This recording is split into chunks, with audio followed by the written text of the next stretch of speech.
When I first realized, woke up, Kundalini release, I thought I was Christ.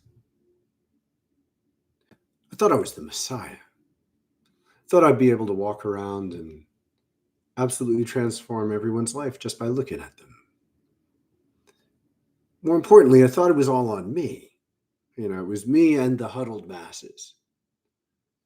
It was a very extreme experience. All around me, people were starkly clear. They fell into simple categories. I could see the pattern of their energy. The world fell apart. I saw evidence of it everywhere. I was in New York City. It wasn't hard. But more importantly, the part in me that knows that love is supposed to be in charge was appalled. Clearly, we're in the middle of the end of the world. On a very fundamental level, I experienced the end of the world. Now, I experienced it as if it was an external event. I literally saw flooding happening. I made decisions based on it. I got out. It took me a while to register. Oh, I get it. There's this contrast between my world falling apart and the world falling apart.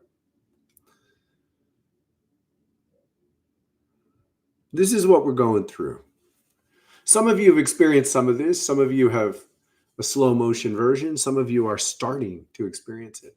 This is a time, this channel and this gathering time is learn how to cope with it, learn how to manage, learn how to thrive, learn how to move through, learn how to trust the way.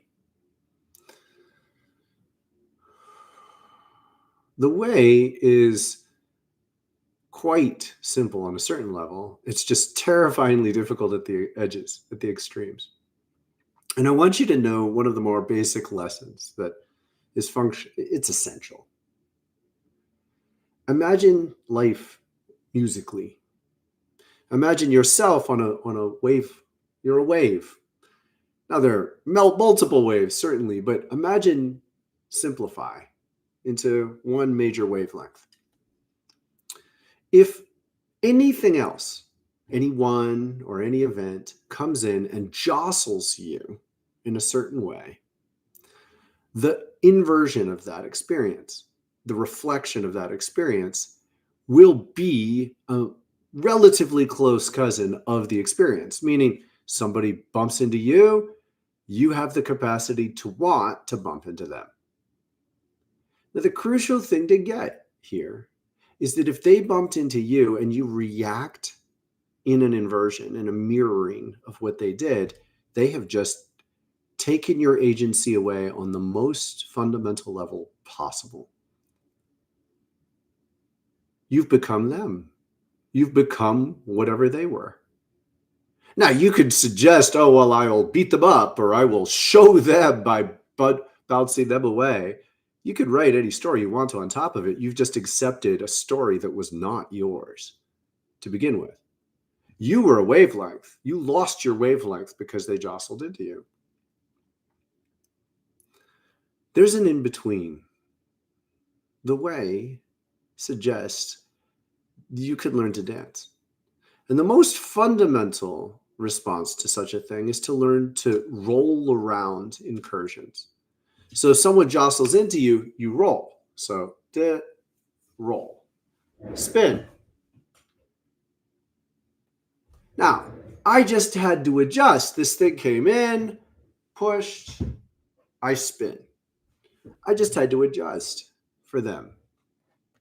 I did. I got to spin. I got to spin. I got to get up and spin. The power that you lose when you reorient your entire focus of reality on an incursion versus the power that you gain when you just turn an incursion into a spin. Phenomenal difference. there is this critical threshold where people get really resentful that they have to deal with someone else at all. So it's like, if I spin, they're controlling me. Well, they're controlling you a lot more if you hit them or if you think about them much. When I spin, I don't think about it much. I think about, wow, I got to spin. The fact that the initial energy that made me spin might have been hostile or disrespectful or even just clumsy doesn't matter so much. I just got to spin. And this is not just an analogy. You carry this on multiple frameworks. So the base level is do something interesting with the energy that bumps into you. For this to work, you have to learn a buffer. And yes, this will circle back to the end of the world, I promise. Don't you worry. When you develop enough strength of character and spirit that you could create a buffer zone within yourself, you start to feel energetic incursions before they occur on the physical plane. So before something difficult happens in a 3D reality, you sense the energy patterns emerging. And because you get your awareness into this dimension where you can feel them coming into fruition before they exist, you have the opportunity to buffer them and create more influence over what you do, how you spin, essentially. So you could actually sort of absorb energy a little bit like a battery. Now look at this, battery. It's not an accident. Battery is also a word for getting beaten. Boom, boom, battery. It's violent. It's a legal term.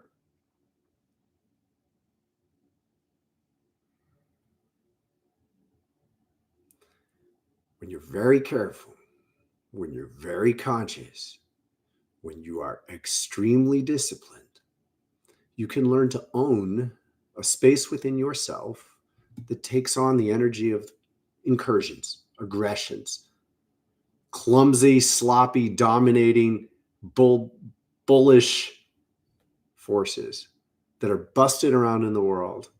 And you can absorb some of them. Everyone's got limits.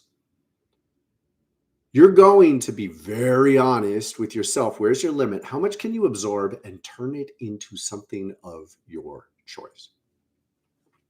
Now, we practice this every week. I'm going to encourage you now to think about something you do in 2 minutes that gets you tired.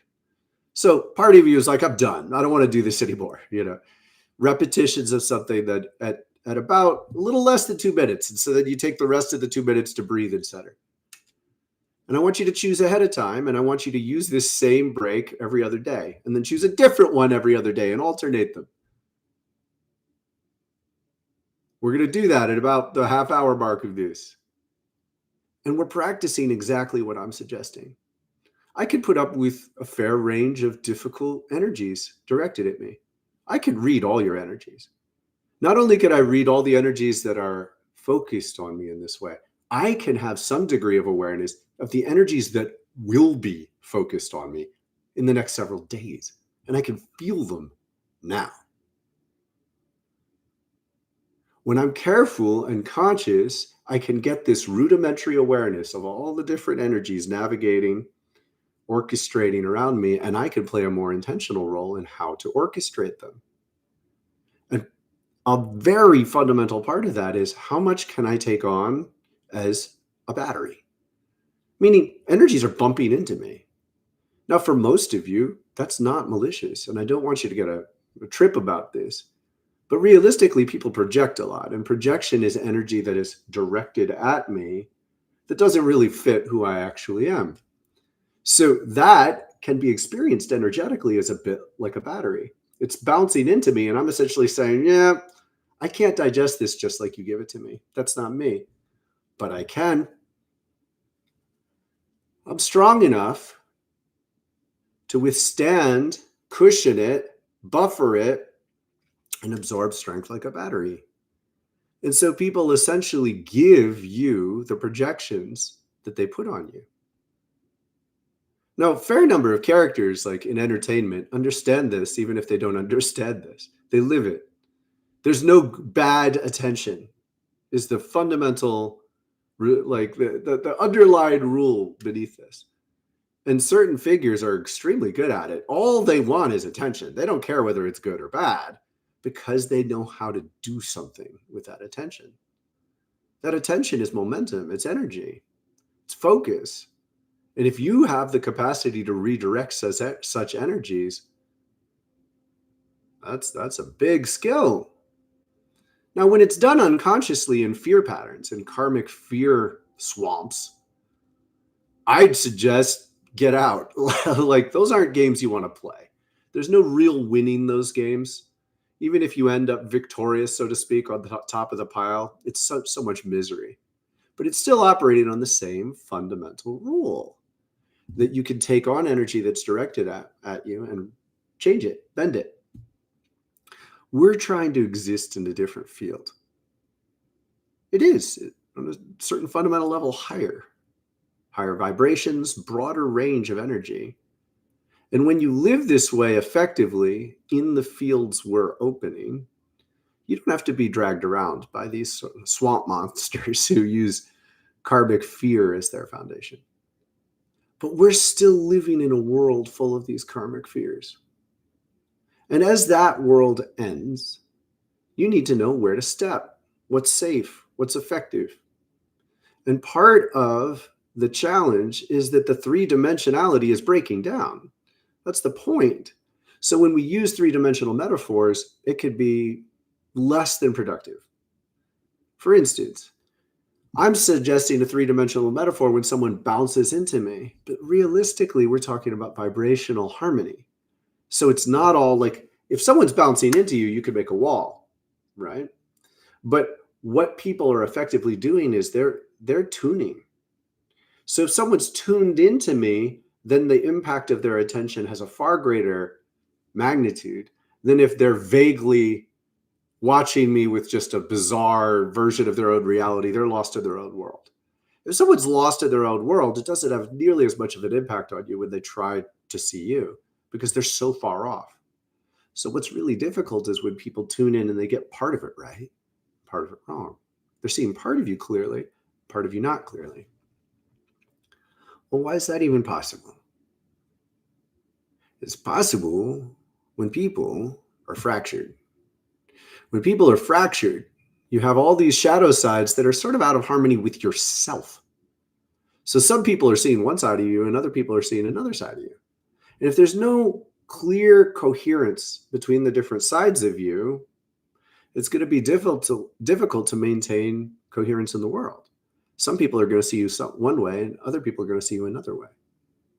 One of the advantages of being seen by many people in the way that I am like this is it draws out all the contradictions. So when people are staring at me, you're seeing all my energy. I'm here. You might not consciously be able to identify all of it, but all of me is here. Everything.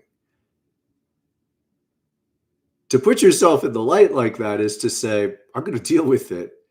I realize this will bring, my challenges. It'll heighten my challenges. It'll amplify them. It'll invigorate them. It's worth it to me because I want to be in coherence. This is not the only way to do it. This is a dramatic way to do it, and it isn't for everyone. And it isn't even for everyone who wants it, because it's not actually the best way for everyone. The best way begins with the prayer.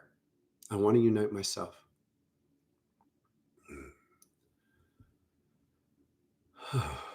I want to unite myself. This is the same prayer as to be Christ. Now that's stunning. It's almost tempting to keep it softer, right? To keep it like not as big a deal. It's the same thing. Crystalline consciousness is the unity of all the different hues within you, all the different shades of light. All of your shadows, all of your traumas, all of your pain, all of your split decisions, the ways you want one thing and want another, but you haven't really made a decision over the course of years. You're carrying contradictory sides of yourself. All of these are shades. They're hues. They're different fractured rays of light. And as Newton discovered, you could split light into different rays in a prism, and you could bring it back together. This is all we're doing. Your light has been split through the process of incarnation, and you're being invited to reunify. And as you reunify, everything that resists unity within you comes to the surface. And at a certain point, now, it becomes crucial that you appreciate, as humble as you are, as gracious and simple, as normal as you may feel, there's a threshold beyond which you can't cross unless you understand what you're doing is learning Christ consciousness. This is what we're doing. This is what we've always been supposed to do. In very many ways, it's the goal of being alive in a body. Now, it's not the goal for everybody, because there are other paths through this reality. There are other reasons people incarnate. More casual, less intentional, more purposeful. They just want to come, change, leave. But for everyone who is here, able to listen with your conscious awareness, I'd encourage you to realize there's no better way to go than to work on consciously harmonizing everything within you. And it is the same path as being like Christ. Now, forgive me for those of you for whom this language doesn't suit. I know everyone's not in the same tradition. It's not quite as simple as, or like the Buddha, or like Krishna, or it's not quite that simple, but it's worthwhile to engage it that way. This is not strictly a Judeo-Christian inheritance. This is for all of us. There's substantial evidence that the one known as Jesus was in India for a long time.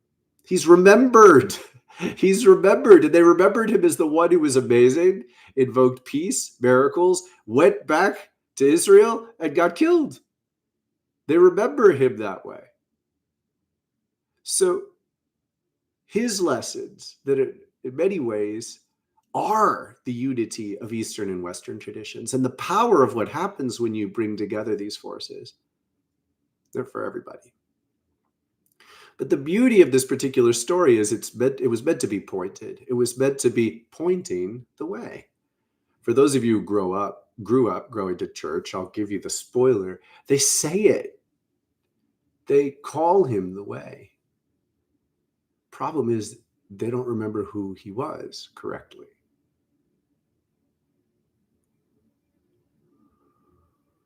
It starts with this: the unity of the two hemispheres of your brain. It's a very practical challenge. It's like sort of like a puzzle. I betcha it would be useful for many of you to have measuring. HeartMath Institute sells kits that help you measure your electromagnetic field in many ways. If you measure the activity of the left and right hemispheres, you can start recognizing what kind of thoughts, attitudes, behaviors, and emotions bring you into balance between the left and right hemispheres. And this is not vague. The left and right hemispheres are very strictly divided, and there's this one conscious channel that unites them where the pineal gland rests. So when you get these sides balanced, something happens. And that something is what we're talking about here. So you can engage this challenge on multiple levels. And actually, and this is cool, you don't have to focus on all the levels. There is not one strict path to this way. You can focus on the left-right polarity coming into coherence. You could also focus on the Trinity, which is much of what Jesus taught. You focus on bringing the three into balance, and you have a little bit of an advantage because you could get very confused working with the polarity consciousness. It's very fragile. It can be like balancing on a very thin beam. There's a reason that 3 points make such a stable foundation. Now, we need to balance the 2 and the 3 and the 5 and the many. But again, you don't need to think about them all. You need to choose where your spirit is telling you to work and get to work. Now, forgive me if this is abstract, but stay with this. I'm inviting you to realize that right now is a time when the external environment that humans share is ending this polarity consciousness, which means the dominant themes of reality are understood through a referencing of one against another. Now, the United States, I would suggest, has one of the most extreme versions of this. I don't have the most extensive exposure to other countries. My sense is that it's a little bit better in a lot of places. We have this red-blue Democrat-Republican divide, and it's stark. Many countries, and this is useful, forgive me if it's frustrating for you, but it's useful to understand this. Many countries have parliaments. In a parliamentary system, you can have 5 different parties. It's valuable. And what that does is it gives people a way of saying, honestly, I don't fit into either of these 2 choices. I want to choose this other group. They're small, but we can negotiate our position. And then of the 5 parties, 3 of them can team up in order to beat another 2. So this is broader than polarity. In the United States, we don't have anything close to that right now. We've got red and blue. And in that, a lot of people don't feel like this meets what we are. So the first step you take is to refuse to understand reality this way. And you want to know what happens? You start to see the energy beneath it. If you turned your volume off and just watched people talk, what do they look like? If you turn your volume off and watch people talk, I bet you I could make a wonderful collage. I suggest somebody does this. I want to start throwing out challenges. Somebody do this. I bet you'll make a successful video. Show people who call themselves right and people who call themselves left, but show them without words and get people to guess.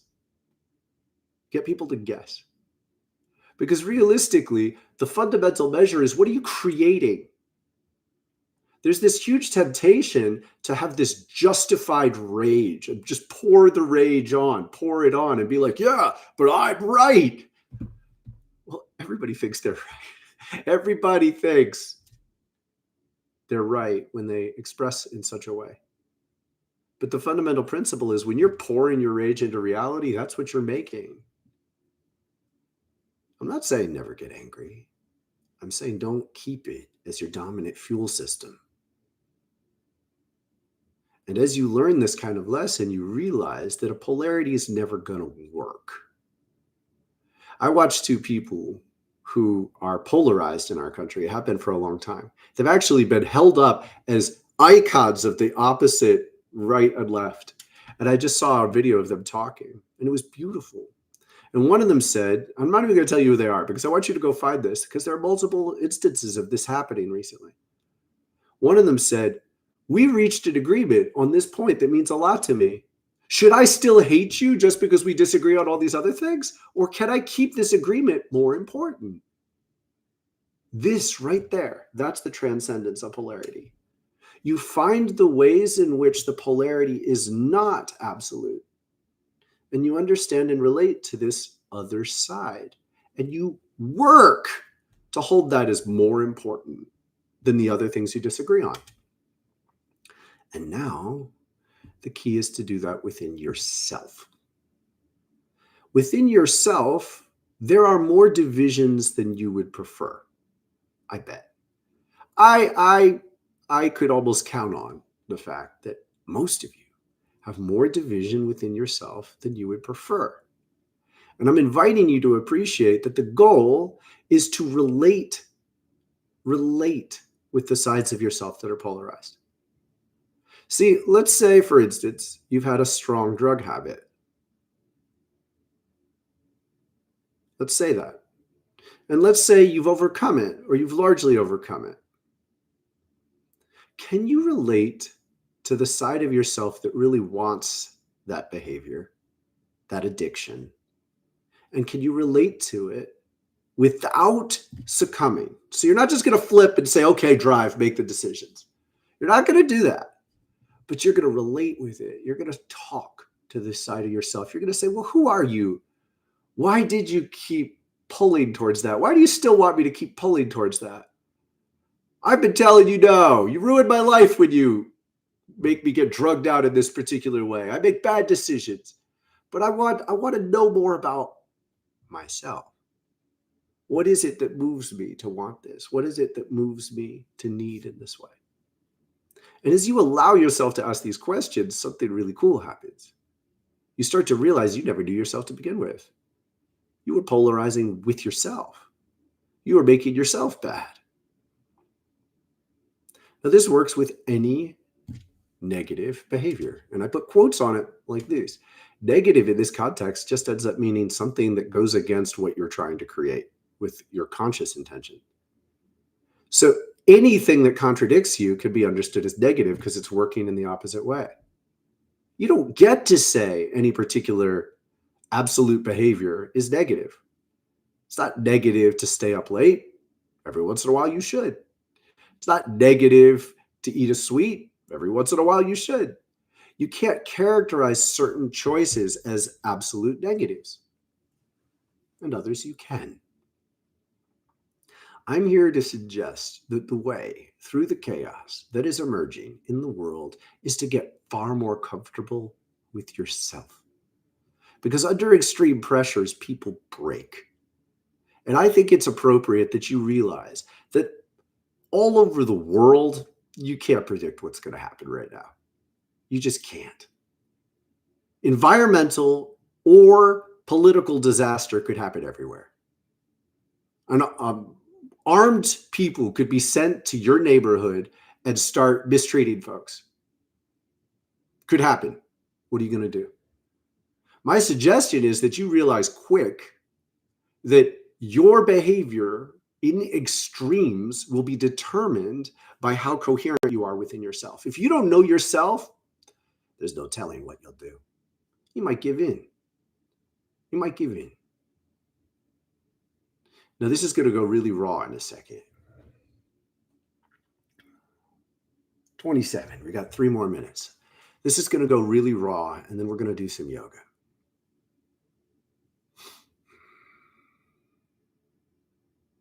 The way most political situations change is things happen a little bit slowly, and you just kind of, your center gets eroded.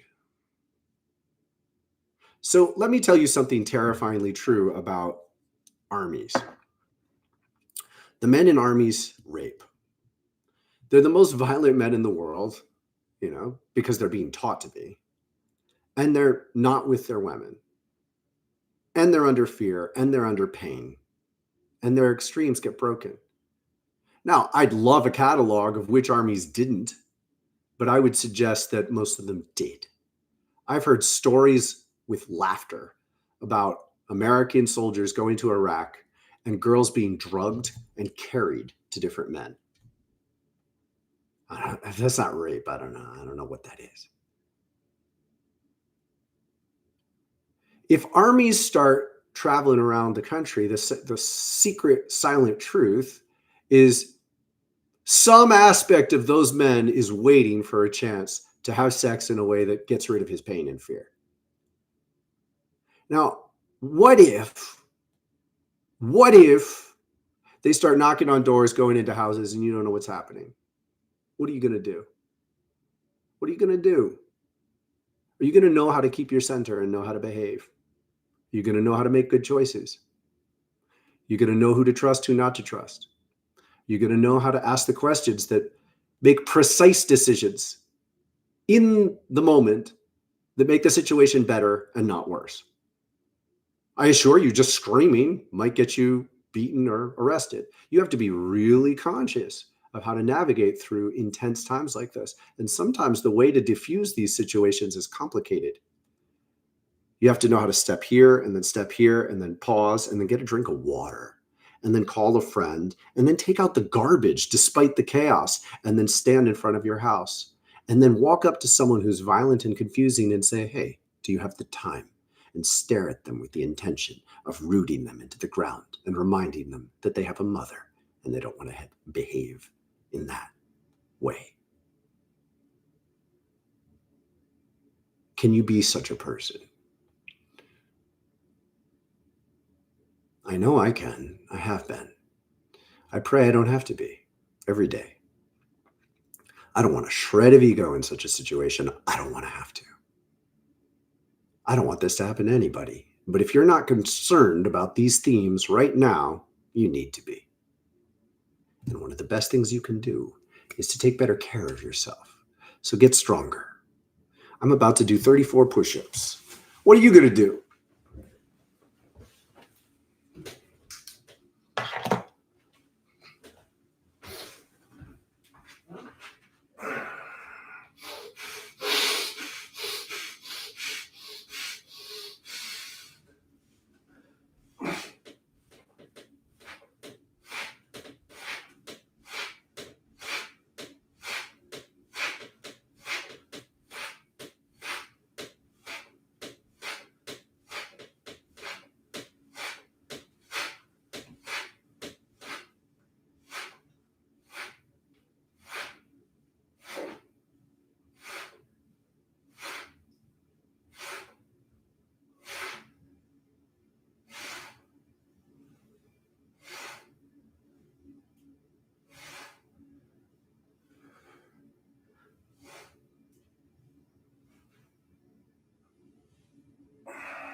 Heart.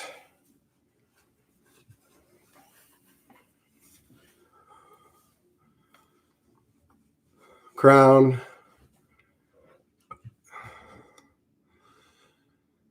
Throat.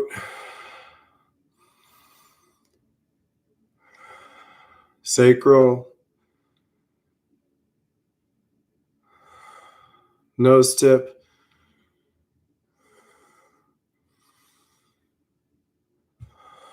Solar plexus.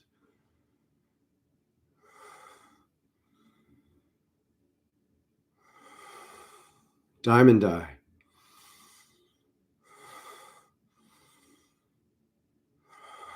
Lungs.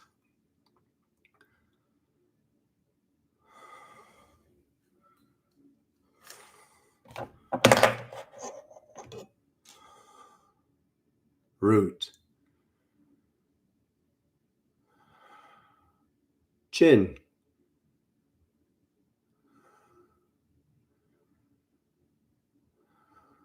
Navel.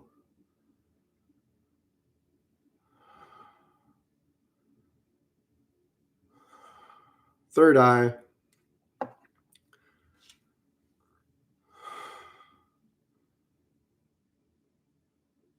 Heart.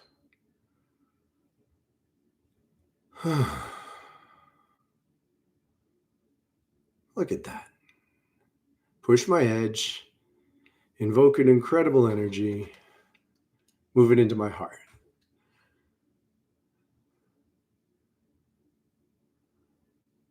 Three minutes total. Start there. It works a lot better if you do 20 minutes of yoga. Base level. When COVID hit, I was sure that health was going to just make this radical explosion. I didn't expect alcoholism to. No offense, but what the fuck? When there's an extreme challenge, get stronger, get more conscious, get more aware. Yes, it's the best time in the world to learn to meditate and be present with yourself. I promise you, when you're under duress, your own psyche will fracture or come into coherence like nothing it's ever done.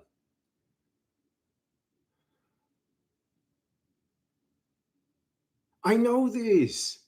I know this from quite a lot of experience being on an edge, feeling death. When you face situations in which you could absolutely die, you got a fractured psyche, you're going to make a dumb choice.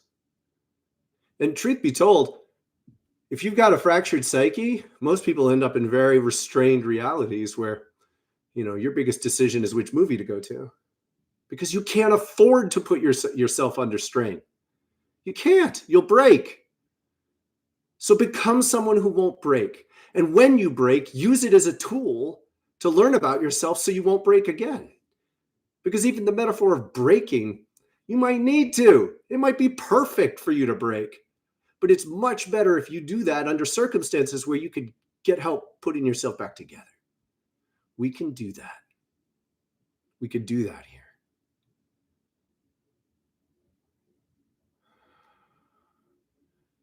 And then you get on a different course where you're in charge. Now you're just learning.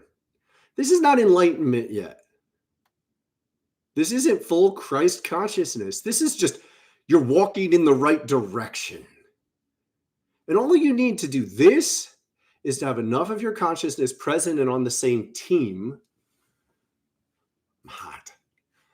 Present and on the same team, making coherent choices. And then you're pulling the rest of you and you're stopping to talk to yourself regularly. This is much of what meditation's for. You do some work. For most of you, I would not suggest just meditating. I would suggest getting tired first. 20 minutes. Get tired.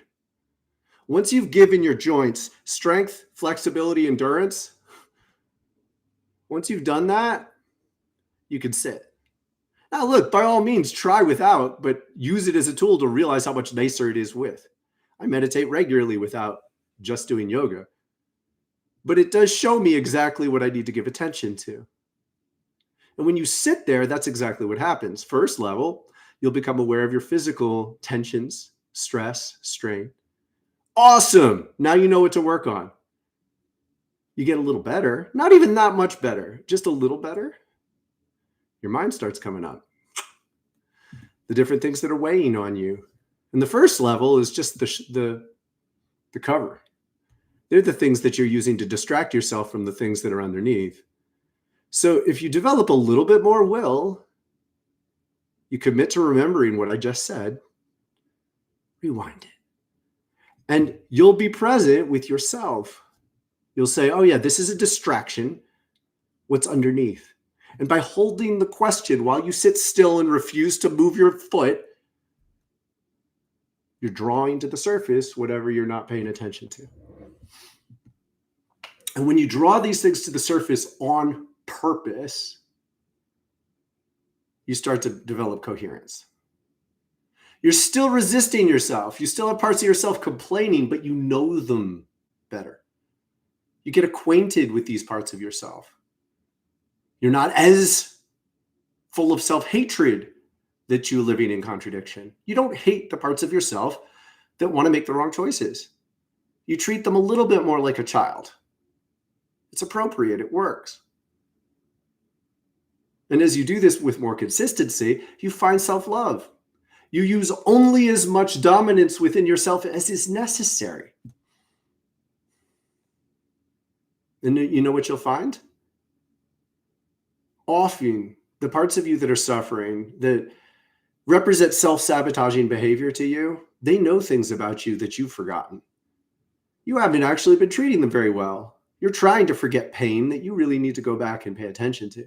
And these are the parts of you that does remember the pain, and they're trying to numb it out. And indeed, you're kind of telling them to numb it out. It's all you.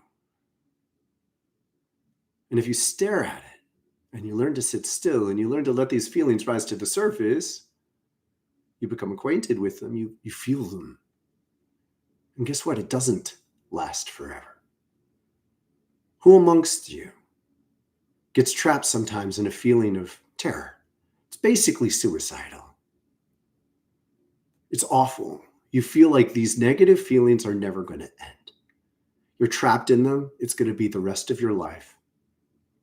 And whether you put the thought right in the center or not, it's borderline suicidal. Who amongst you feels this?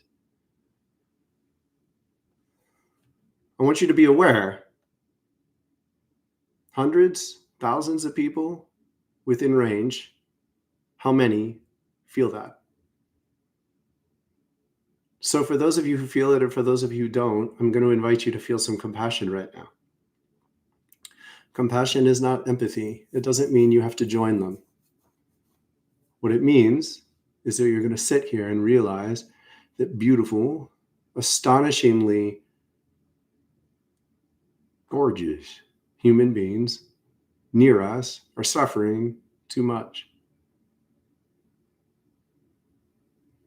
And when we feel compassion for that, it is the resolve to get healthier that gives you the strength to see the truth that people near you are suffering too much. It is the resolve to be more in yourself, to take care of yourself, that allows you to breathe, stay rooted, and recognize that there are too many people suffering right now. Compassion is the willingness to see with the unspoken prayer that they open to the love they need to heal. May not come through you any more than that prayer, but do not underestimate the power of that prayer. That prayer could be the link of light, a beam of light that could be seen, shining down on them with the impact to open them to divine presence. Your one prayer in the face of your ability, your willingness to see the truth of the suffering around you. Why do you think I do these?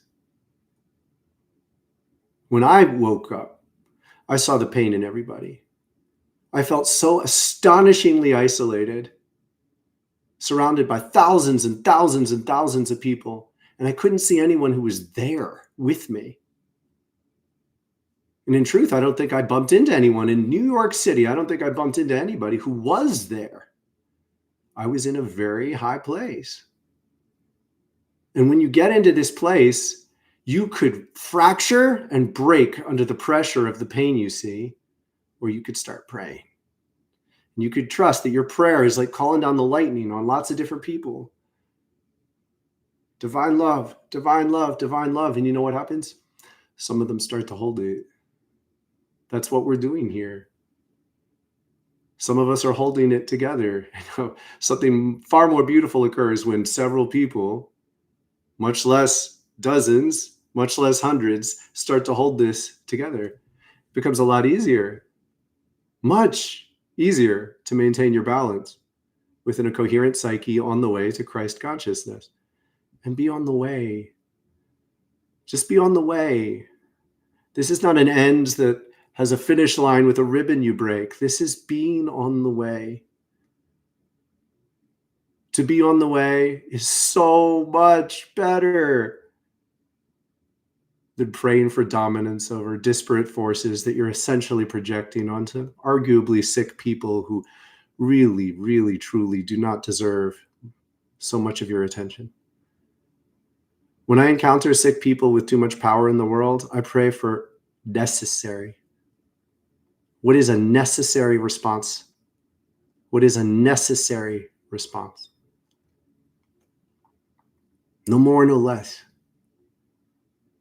You have to appreciate from the beginning, we want a world in which everyone is crystalline, full, united within ourselves. There is an entire way of being that we are uncovering.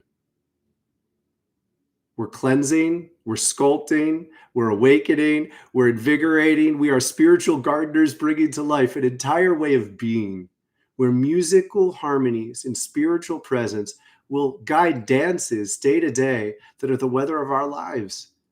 It will be an incredible horizon to cross. And we can see it now. We could see this horizon, we could talk about it, we could reinforce it, and we could prepare to live in a world where you no longer have to be afraid of these things. We're not quite there yet. So let's work where we are and do the best we can where we are.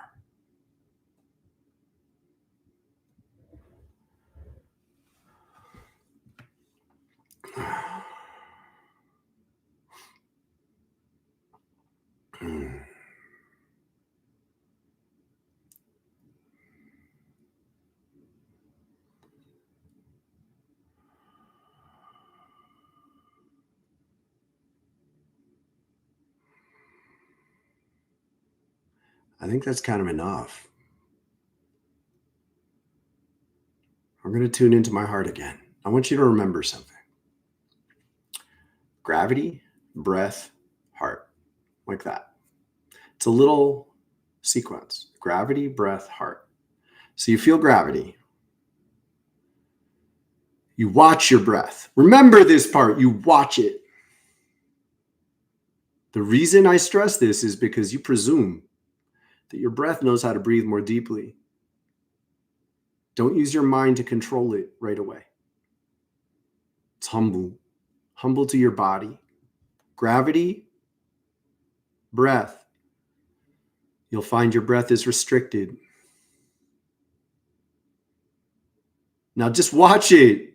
That's your job with your mind. You know what'll happen? Your breath will start showing you how it wants to breathe better. Help. Just help. Get that going. And now feel your heart.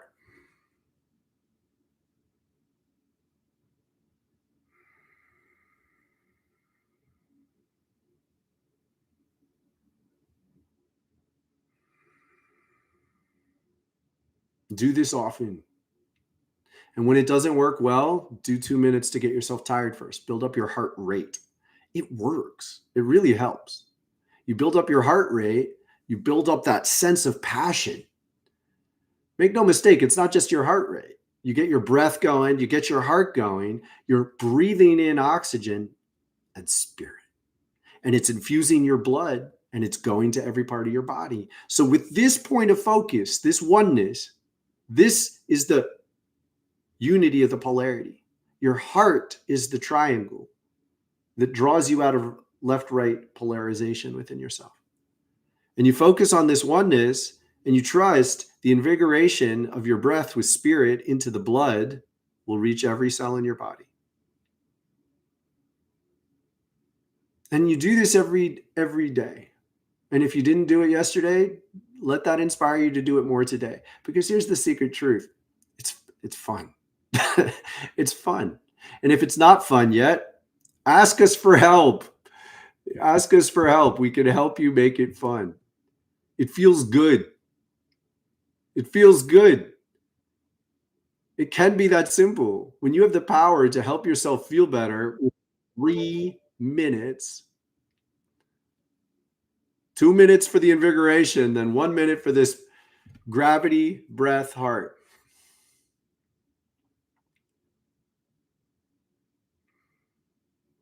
Not a single one of you can't take 3 minutes.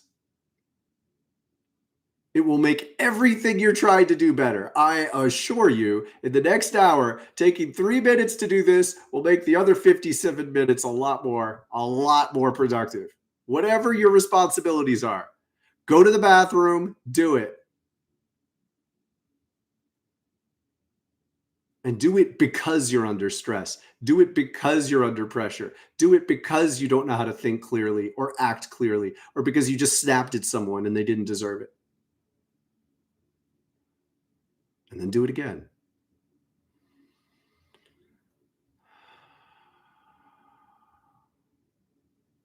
Because the world needs us. And it is the unity of this extreme, extraordinary willingness to accept that you're called to be the Christ. And this just very basic, mundane, take care of yourself today. Start with your body, your breath, your spirit. When you're done tuning your heart this way, you'll think more clearly. The next step, I strongly encourage you. The next step, you clear yourself this way, and then you readdress your concerns. And you watch what your heart has to say. This is really very simple, though it's quite an extraordinary skill to develop. You exhaust yourself, you tune your breath, gravity, breath, heart, in your heart. Gravity, breath, heart, and then you think about your concerns. And you'll be able to tell when your thoughts are pulling you out of your body into some strange configuration of consciousness, or when they harmonize with your heart. And at this point, all you're doing is saying, hey, that doesn't harmonize with my heart. It might be relevant, but I'm not going to make my decisions based on some disparate, weird consciousness that doesn't even tune into my heart. Now, most of you don't do this. It is deceptively simple to do this, but if you don't do it, it is shocking how poorly decisions become. It is shocking how poorly decisions will turn out. I strongly encourage you to make this a heart of your life, of your days, of your practice, and then take it deeper. We'll help you. Show up on the website. There are lots of different levels of support. You can join the community where you get guidance, share your needs. And right now, there's a meditation and 4 yoga classes every week. In the next year, we're going to raise the price, and anyone who starts now gets to keep their $20 a month price. Honestly, a meditation and 5 yoga classes a week, like that's a health club.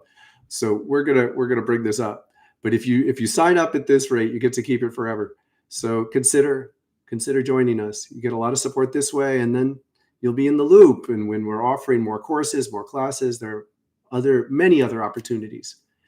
Individual sessions guided by me and many others now. So there are 4 people on the website and several other trained and 5 others in training to help you do this, coach you, support you, create a pattern, a class, a course of action that unites your spiritual practice with physical, with mental in your life. And then you check in with them and say, hey, I tried this, it didn't work. And they know so many ways to support you in suggesting something else. So we're really building something amazing here. It's more than a safety net. It's a web of life. And I encourage you to look into it and join us. We're about to shift over to the sanctuary. This sanctuary is now restricted to members. It is phenomenal. I'm so sorry for those of you who have come to rely on it. And please, go out to lunch one less time a month and join us.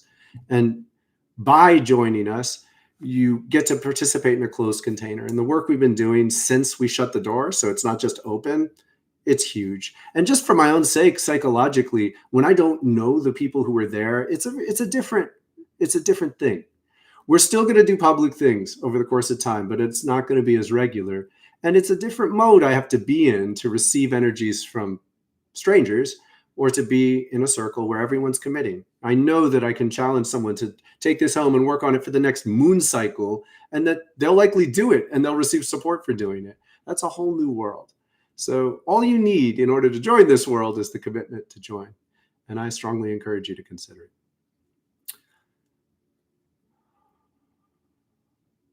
That's enough. I'm going to take a little bit of a break, then I'm going to hop over there and be there. I strongly encourage you practice this breath, gravity, heart. Do a little extra yoga before you join us if you want. Turn your video off and do yoga while we're doing the lightning sessions. I can't encourage you to do this enough. It's a very beneficial approach. And for those of you who don't know, there's a wild chakra yoga in the description where there are a lot of the base practices that we bring together to inform and coach and create something that's unique to you. So check it out. Look forward to seeing you soon. What? So, piercing, don't go like this. What?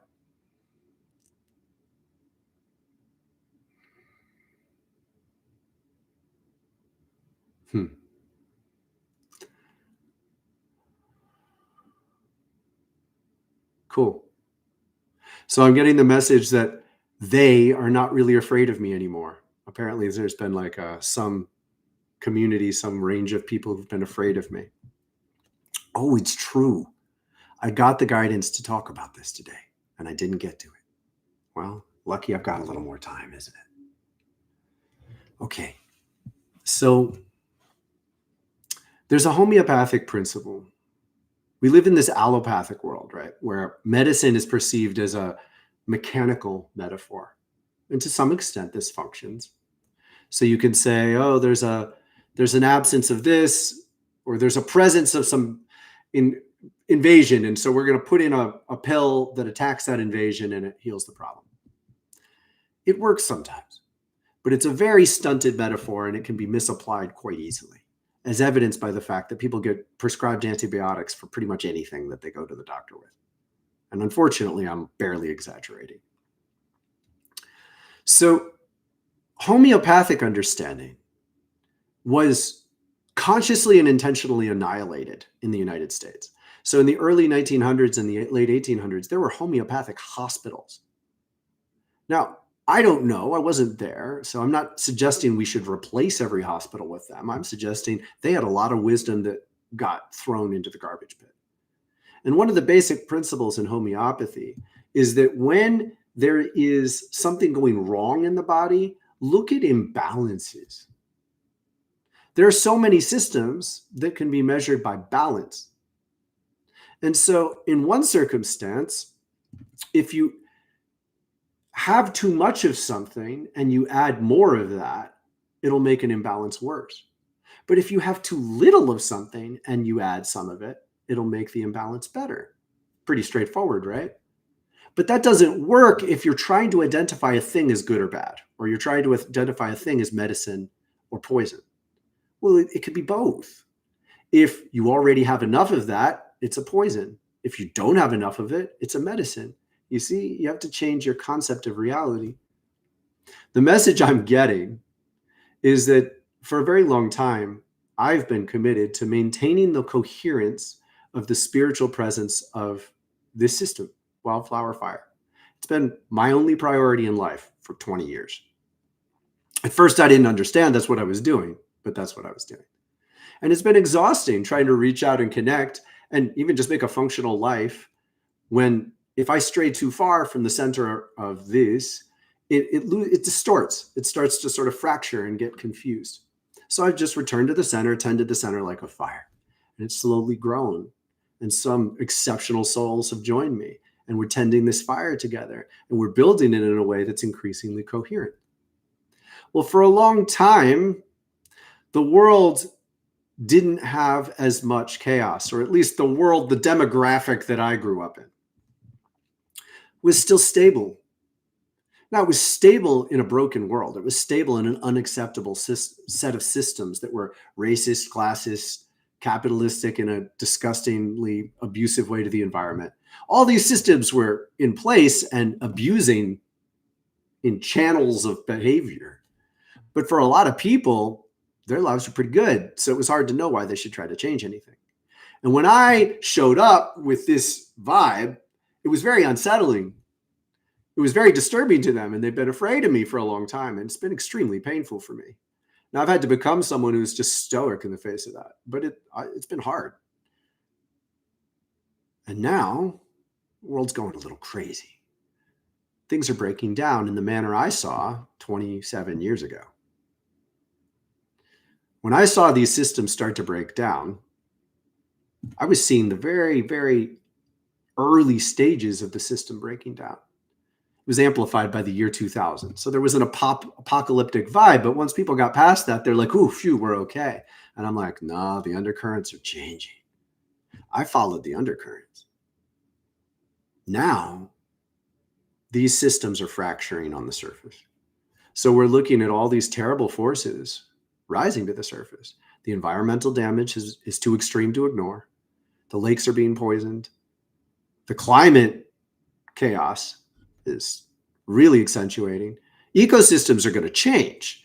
Georgia will be like Florida. New York will be like Georgia. Ontario will be like New York. So as these systems die, there are these very deep waves of change that go through. And now this stuff that we got here is medicine.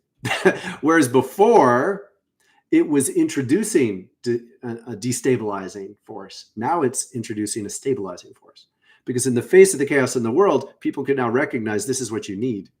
When the systems were too entrenched in an old way, it was destabilizing those systems because ultimately they need to leave. But too many people didn't like that. And they were afraid of us. Because it's not just wildflower fire by any means. There are multiple systems emerging that have been incubated in this way. There's a web of life, crystalline consciousness coming to the surface. And we're finding many people have been incubating this and doing our jobs.